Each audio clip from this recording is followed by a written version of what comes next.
Hello friends, welcome back to my channel SRK drama explain. Friends, ये video मैं लोगों के एंटरटेनमेंट के लिए बनाती हूँ, so please watch full, share, subscribe and like this video.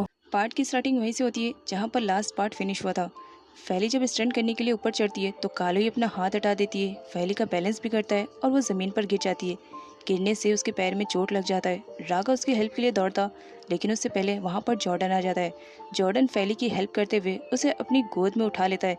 फैली को अनकंफर्टेबल फील होता है। वो जॉर्डन से अपने आप को नीचे उतारने के लिए कहती है। रागा ने सब कुछ देख लिया था। वो आता है कालो के पास और उससे कहता है, ये सब तुम्हारी गलती है ना, तुमने जानबूझ के किया। याद रखना, अगर फैली तुम्हारी वजह से हर्ट हुई तो मुझसे बुरा कोई नहीं होगा। जिस पर काले कहती है, ज़रूर रागा, तुम्हें कुछ मिसअंडरस्टैंडिंग हुई है। लेकिन रागा उसे धमकी दे करके वहाँ से चला जाता है। जॉर्डन फैली को अपने सपोर्ट से घर लेकर आता है और उससे पूछता है, जहाँ पर फैली बताती है कि वो ठीक है। लेकिन यहाँ पर दोनों देख करके शॉक रहते हैं जब हैंगा और नावीरो आपस में लड़ रहे होते हैं उस लड़की की वजह से। तब यहाँ पर उन दोनों का रिएक्शन देख करके फैली जॉर्डन से कहती है, क्या तुम्हें आइडिया है इन दोनों के बीच में क्या हुआ? तो जॉर्डन कहता है, मुझे बिल्कुल भी आइडिया नहीं है। नेक्स्ट सीन में फैली को दिखाया जाता है, उसे किचन से कुछ आवाज़ आती है। जब वो जा करके चेक करती है तो वहाँ पर नावीरो कुकिंग करने की प्रैक्टिस कर रहा होता है। तब फैली उसे पूछती है कि तुम कर क्या रहे हो? नावीरो उसे बताता है कि मैं यहाँ पर फ्राइड राइस बनाने के लिए आई हूँ। जब से तुम्हारा फ्राइड राइस टेस्ट किया है, दिल में एक उमंग सी जाग गई है। दिल चाह रहा है कि मैं भी ट्राई करूं। अब मुझे कुकिंग आती है तो इसी वजह से मैं ट्राई करने की कोशिश कर रहा हूँ, क्या मैं तुम्हारी तरीके से बना पाता हूँ या नहीं। तब फैली उसे कहती, रियली, तुम्हें आता है? तुमने कहाँ से सीखी? तब नावीरो से बताता है कि मैंने मेरी मॉम से सीखा है। मैं कभी भी स्ट्रेस में रहता तो मैं कुकिंग करता था, और ये सेम सिचुएशन मुझे मेरी मॉम से मिला है, क्योंकि मेरी मॉम भी कुछ ऐसे किया करती थी। नावीरो की बातें सुनने के बाद फैली को एक झटका सा लगता है कि नावीरो जैसे लड़का भी कुकिंग में इंटरेस्ट रख सकता है। वो वहीं पर नावीरो की कुकिंग देखने लगती है और वो देखती है कि नावीरो काफ़ी अच्छे से कुक कर रहा है। तब यहाँ पर नावीरो से कहता है, मेरा फ्राइड राइस रेडी हो गया, क्या तुम इसे टेस्ट करके बताओगी कि ये कैसा बनाए? तब फैली टेस्ट करती है। फैली उसे बताती है कि इसमें सिर्फ सॉल्ट की कमी है, बाकी एवरीथिंग इज़ परफेक्ट। तब नावीरो उसमें सॉल्ट ऐड करता है और उसके बाद मिक्स करके वो दोबारा से फैली से रिक्वेस्ट करता है कि क्या प्लीज़ तुम इसे चेक करके बताओगी कि ये अब परफेक्ट हो गया कि नहीं। तब फैली दोबारा से टेस्ट करती है और इस बार वो 100 में से 100 मार्क्स दे ही देती है नावीरो के कि कुकिंग तुम्हारी बहुत ही ज़्यादा अच्छी है। इवन मैं कहूँ सेम मेरी तरीके से है, टेस्ट करके मज़ा आ गया। अब नावीरो का मूड सही रहता है। तब यहाँ पर फैली उसके और हैंगा के फाइट के बारे में पूछने लगती है कि आखिर क्या बात है जो तुम दोनों के बीच में आजकल फाइटिंग स्टार्ट हो रही है। तब नावीरो उसे बता देता है कि उन दोनों को एक लड़की से प्यार हो गया है और दोनों भी उस लड़की को छोड़ने के लिए तैयार नहीं है। दोनों चाह रहे हैं कि वो उसकी गर्लफ्रेंड बन जाए। बस इसी वजह से दोनों के बीच में फाइटिंग चल रही है। फैली को फाइनली मालूम पड़ चुका था कि नावीरो और हैंगा के बीच में फाइटिंग क्यों हो रही है, तो वो उन दोनों का पैचअप कराने का डिसाइड करती है। इसके लिए वो जॉर्डन की हेल्प लेती है और उसे सब कुछ बता देती है कि क्या वजह है जिसकी वजह से नावीरो और हैंगा आपस में फाइट कर रहे हैं। नाइट में फैली जॉर्डन के साथ मिल करके एक प्लान बनाती है और वो लोग हैंगा के पास जाते हैं जो कि गेम खेल रहा होता है। फैली हैंगा को कहती है कि उससे मिलने के लिए उसके कमरे में रागा वेट कर रहा है। बट जब वो कमरे में आता है तो वहाँ पर रागा नहीं रहता है बल्कि नावीरो रहता है। हैंगा नावीरो को भी कुछ बोलता उससे पहले फैली ने डोर को बाहर से बंद कर दिया था, ये कहते हुए कि जब तक तुम दोनों का पैचअप नहीं होगा तब तक तुम दोनों अकेले कमरे में बंद रहोगे। यहाँ पर नावीरो और हैंगा दोनों आपस में फाइटिंग करने लगते हैं, वो भी पिलो के साथ। फाइटिंग के बाद दोनों कुछ टाइम के लिए शांत से हो जाते हैं। बाहर जॉर्डन फैली से कहता है, इतने बढ़िया आइडियाज़ तुम्हें आते कैसे? तब फैली बताती है कि ऑर्फनेज में जो भी बच्चे आपस में फाइट करते थे तो उनका पैचअप कराने के लिए उन्हें एक कमरे में बंद कर दिया जाता था। नावीरो हैंगा से कहता है, ये बड़ी यूनिक बात नहीं है कि हम दोनों एक लड़की के लिए लड़ रहे हैं। तब हैंगा कहता है, क्या तुम पीछे हट रहे हो? क्योंकि मैं उसे बहुत ज़्यादा प्यार करता हूँ और मैं उसे किसी भी कंडीशन में खोना नहीं चाहता हूँ। तब नावीरो कहता है, सेम यही सिचुएशन में तुमसे शेयर कर रहा हूँ, तुम पीछे हट जाओ। लेकिन दोनों ही उस लड़की के लिए पीछे हटने को तैयार नहीं थे। तब दोनों यहाँ पर डिसाइड करते हैं कि ठीक है, हम दोनों ही जा करके उसे प्रपोज करेंगे और उसने जिसका भी प्रपोजल एक्सेप्ट किया तो समझो वो उसकी हुई। यहाँ पर दोनों इस डील को डन करते हैं। नावीरो रूम से काफ़ी मुस्कुराते हुए बाहर निकलता है बिकॉज उसे ऐसा लग रहा था कि मोनिका उसे सिलेक्ट करेगी। नेक्स्ट सीन में दोनों भाइयों को दिखाया जाता है, एक रेस्टोरेंट में मोनिका का वेट कर रहे होते हैं और साथ में फाइट भी कर रहे होते हैं कि मोनिका उन्हें सिलेक्ट करेगी। मोनिका जब आती है तो उनसे पूछती है कि क्या बात है, तुम दोनों ने मुझे इतनी इमरजेंसी में यहाँ क्यों बुलाया? रागा मोनिका से कहता है, पहले तुम मेन्यू तो सिलेक्ट करो, उसके बाद मैं बता दूंगा कि हमने तुम्हें इतनी इमरजेंसी में यहाँ पर क्यों बुलाया। दोनों ही मोनिका को इम्प्रेस करना चाहते थे, इसी वजह से अपनी तरफ से गिफ्ट्स लेकर आए हुए रहते हैं। मोनिका देखती है दोनों के हाथों में गिफ्ट, वो उन्हें लेते हुए थैंक्स बोलती है और कहती है, क्या तुम्हें मालूम पड़ गया, इसी वजह से मुझे गुड बाय करने के लिए तुम लोग ने गिफ्ट्स लेकर आए। तब दोनों ही शॉक्ड रहते हैं कि मोनिका आखिर किस बारे में बात कर रही है। तो यहाँ पर फाइनली उन दोनों को मालूम पड़ जाता है कि मोनिका अब लंदन जा रही है अपनी स्टडी को कंप्लीट करने के लिए। दोनों उसे बता देते हैं कि वो दोनों ही उसे लाइक करते हैं, इसी वजह से वो दोनों चाह रहे हैं कि मोनिका उन दोनों में से किसी एक को सिलेक्ट करे। बट मोनिका दोनों को ही सिलेक्ट करने से मना कर देती है, बिकॉज उसे लंदन जा करके अपनी क्वालिफिकेशन को कंप्लीट करना था।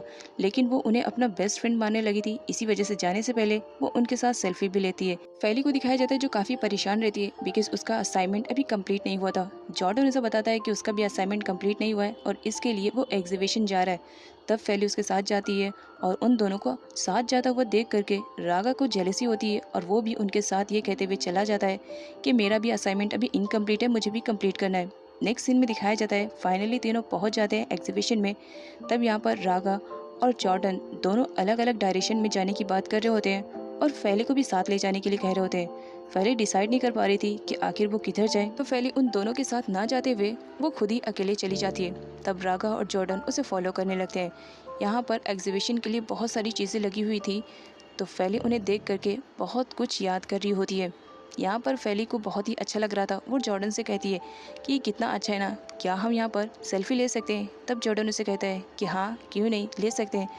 तो फैली यहाँ पर अपना सेलफोन निकालती है और सब के सब सेल्फी लेने में बिजी हो जाते हैं। सेल्फी लेने के बाद जब फैली रागा को शो करती है तो रागा कहता है, भला ऐसी सेल्फी कोई लेता है, सेल्फी कैसे लेते हैं ये मैं बताता हूँ। और अपना सेलफोन निकाल करके उसमें फैली के साथ साथ जॉर्डन की भी वो सेल्फी लेता है, क्योंकि उसके फ़ोन में एक भी फैली की पिक नहीं थी।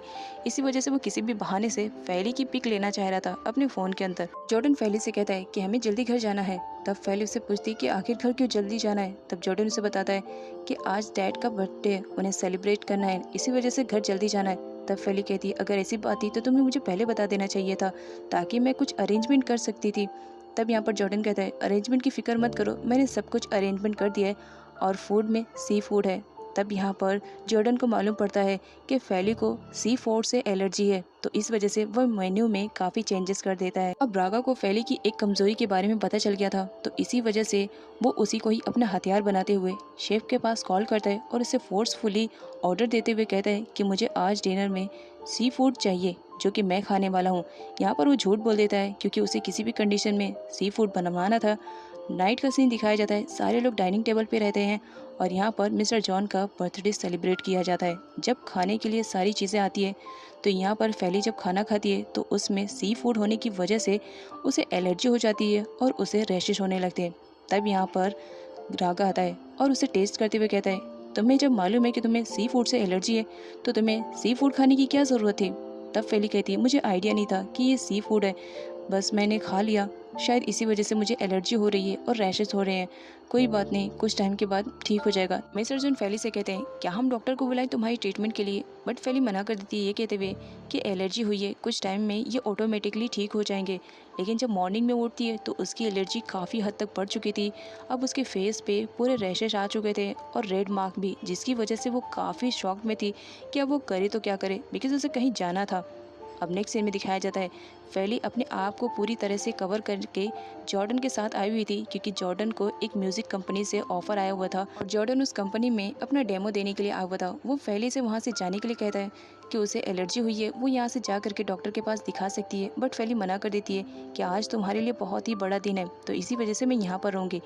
जब यहाँ पर जॉर्डन अपना डेमो देता है तो फाइनली उसे सिलेक्ट कर दिया जाता है और ये भी कहा जाता है कि उसे कुछ इंस्टॉलमेंट यहाँ पर पे करने पड़ेंगे, तो इसकी वजह से जॉर्डन कुछ टाइम मांगता है। फैली जॉर्डन को अब लाइक करने लगी थी, वो उसी के बारे में सोचते सोचते कब सोफे पे सो जाती है, उसे भी आइडिया नहीं रहता है। राग उससे मिलने के लिए आता है बिकॉज वो उसके लिए मेडिसिन लेकर आया हुआ रहता है।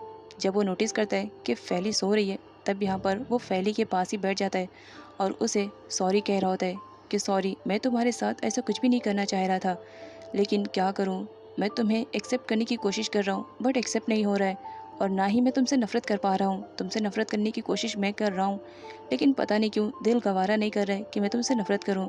मैंने कभी नहीं चाहा था कि तुम्हारी एलर्जी इतनी ज़्यादा बढ़ जाएगी, मुझे माफ़ कर देना। राघव को अब इतना तो मालूम पड़ गया था कि फैली पूरी गहरी नींद में, तो इसी वजह से वो फैली के सामने बातें करते हुए कहता है, पता नहीं क्यों जब जॉर्डन और तुम्हें मैं एक साथ देखता हूँ तो मेरी जेलसी हाई लेवल की हो जाती है। पता नहीं क्या हो रहा है मुझे। जब से तुम मेरी लाइफ में आई हो तुमसे नफरत भी करना चाह रहा हूँ और तुम्हारे साथ रहने में भी एक अजीब सी खुशी महसूस होती है। तब यहाँ पर वो फैली को नोटिस करता है कि फैली जिस डायरेक्शन में सोई है उससे उसकी बॉडी में पेन भी हो सकता है। तो इसी वजह से राघव फैली को सही डायरेक्शन में करने की कोशिश कर रहा होता है। यहाँ पर जब वो उसे सही डायरेक्शन में सुलाने की कोशिश कर रहा होता है तब फैली सडनली उसके हाथ को पकड़ लेती है और उसके बाद उसे टाइटली हग कर लेती है। अब यहाँ पर राघव की हार्ट बीट तो बहुत ही ज़्यादा तेज़ हो जाती है, क्योंकि वो जिस लड़की से बहुत ही ज़्यादा नफरत करता था उसके साथ रहने में भी उसे एक अजीब सी खुशी होती थी। यहाँ पर जब फैली ने राघव को हक किया था तो राघव के फेस पे एक स्माइल सी रहती है और वो स्माइल में उसका प्यार झलक रहा था। नेक्स्ट सीन में दिखाया जाता है राघव फैली को उसके रूम में लेकर आता है और उसे कंफर्टेबल फील कराने के लिए वो उसके पास पिलो रख देता है। राघव जब फैली को सुला रहा होता है तब उसकी नज़रें फैली से हटने के लिए तैयार ही नहीं थी। वो बस फैली को देखे जा रहा होता है और कहता है कि सोते हुए तुम कितनी ज़्यादा क्यूट लग रही हो।